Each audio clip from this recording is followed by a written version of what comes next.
বিশালগড় মহকুমায় যান দুর্ঘটনা মাত্রাতিক বৃদ্ধি। ট্রাফিক পুলিশ ও পরিবহন দপ্তর নির্বিকার। রবিবার বিশালগড়ে পৃথক পৃথক যান দুর্ঘটনায় আহত 6 জন। ট্রাফিক পুলিশের লোক দেখানোর বিশেষ যানজট বিরোধী অভিযান জারি।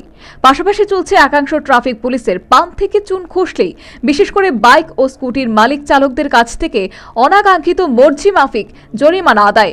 পরবর্তীতে ট্রাফিক পুলিশ ও পরিবহন দপ্তরের কাজের কাজ অশ্বডিম্ব প্রসব। এই অবস্থায় রাজধানী আগরতলা সহ গোটা রাজ্যে ইদানিং যান দুর্ঘটনা মাত্রাতিক বৃদ্ধি পেয়েছে। বিশেষ করে বিশালগড় রীতিমতো যান দুর্ঘটনা প্রবণ মহকুমায় পরিণত। আক্ষরিক অর্থে মহকুমায় যান দুর্ঘটনা প্রতিরোধে পুরোপুরি ব্যর্থ ট্রাফিক পুলিশ ও পরিবহন দপ্তর, যার ফলস্বরূপ রবিবার বিশালগড়ে পৃথক পৃথক দুটি যান দুর্ঘটনায় 6 জন আহত। আহতদের মধ্যে একাধিকের অবস্থা গুরুতর বলে খবর। রবিবার দুপুরে বিশ্রামগঞ্জ মোটর স্ট্যান্ড এলাকায় 8 নম্বর জাতীয় সড়কে স্কুটি ও বাইকের সংঘর্ষে আহত হল 2 যুবক। সংশ্লিষ্ট 2 যুবক TR07T4991 নম্বরের স্কুটি চড়ে বিশ্রামগঞ্জ বাজারে যাওয়ার পথে দাঁড় করানো অবস্থায় থাকা TR07H8975 নম্বরের বাইকের পেছনে সজোরে ধাক্কা মারে। এতে স্কুটি চালক ও আরোহী 2 যুবকই রাস্তায় ছিটকে পড়ে আহত হয়। আহতদের নাম নিবাস দেববর্মা ও বয়ক দেববর্মা, উভয়ের বাড়ি রংমালায়।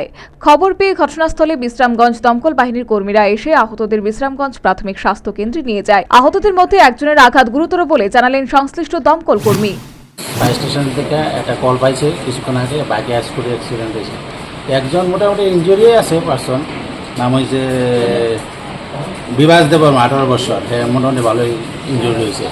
অ্যাক্সিডেন্টটা বিশ্রামগঞ্জ স্টেশনে, বাইক আর স্কুটি, বিশ্রামগঞ্জ হসপিটালে। পরবর্তীতে বিশ্রামগঞ্জ থানার পুলিশ প্রাথমিক স্বাস্থ্য কেন্দ্রে এসে আহতদের জিজ্ঞাসাবাদ করে ঘটনার তদন্তে নামে তাদের দায় সেরেছে। পাশাপাশি এদিন চরিলাম বাজার সংলগ্ন আগরতলা উদয়পুর সড়কে যাত্রীবাহী অটো দুর্ঘটনার কবলে পড়ে 4 জন আহত হলেন। TRA072390 নম্বরের একটি অটো যাত্রী নিয়ে বিশ্রামগঞ্জ থেকে মধুপুরের উদ্দেশ্যে যাচ্ছিল। সে সময় অধিক গতির কারণে নিয়ন্ত্রণ হারিয়ে অটোটি বিশ্রামগঞ্জ বাজার সংলগ্ন সৎসঙ্গ আশ্রমের সামনে উল্টে যায়। এতে অটো যাত্রী ও চালক সহ মোট 4 জন আহত হন। খবর পেয়ে দমকল কর্মীরা এসে আহতদের বিশালগড় মহকুমা হাসপাতালে নিয়ে যায়। আহতদের মধ্যে অটো যাত্রী ছায়ারানী দেববর্মার অবস্থা গুরুতর বলে জানালেন সংশ্লিষ্ট দমকল কর্মী। আমরা বিশালগড় ফায়ার সার্ভিসে একটা বলাইছে যে চরিলাম বাজারের ডাউনটার মধ্যে একটা অ্যাক্সিডেন্ট হয়েছে। অলরেডি আমি স্টাফ নিয়ে গেলাম, গিয়ে দিয়ে একটা অটো উড়াইছে। অটোর থেকে তারা 3 জন আমরা পাইছি উইন্ডেড, 3 জন আমরা নিয়ে বিশালগড় মহকুমা হসপিটালে। এখানে দেখা যাচ্ছে যে 4 জন লোক, হ্যাঁ, একজন মহিলার সময় 4 জন লোক। আপনারা কতজন আনছেন? আমরা তো 4 জনই মরে, আমরা তো 3 জন পাইছি। 3 জন একজন মানে বেশি একটা মানে টোটাল 4 জন আছে। টোটাল 4 জন আছে। ইনজুর্ড কেমন? ইনজুর্ড একদম সিরিয়াস কন্ডিশন। আর নামগুলি পাইছেন? নামগুলি পাইছি, একজন শম্ভুরা 46 বছর, একজন আছে পরেশ দেববর্মা 40 বছর, আর ছায়ারানী দেববর্মা। কর্তব্যরত চিকিৎসক আহত ছায়ারানী দেববর্মাকে AGMCGB হাসপাতালে রেফার করেছে। সর্বোপরি বিশালগড় ইদানিং দুর্ঘটনা প্রবণ মহকুমায় পরিণত। ট্রাফিক পুলিশ ও পরিবহন দপ্তর কর্তৃপক্ষ নির্বিকার, নিরুত্তাপ। আক্ষরিক অর্থে রাজ্যে সড়ক দুর্ঘটনা বৃদ্ধির কারণে পথচলতি সাধারণ মানুষের জীবন বিপন্ন।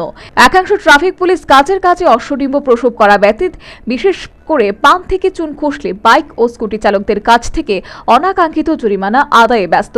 পরিবহন দপ্তর কর্তৃপক্ষ দপ্তরের শীততাপ নিয়ন্ত্রিত কক্ষে অতি সুখে টেবিল চেয়ারে বসে কাজ করাকে গুরুদায়িত্ব হিসেবে বেছে নিয়েছে। Bureau report, news vanguard.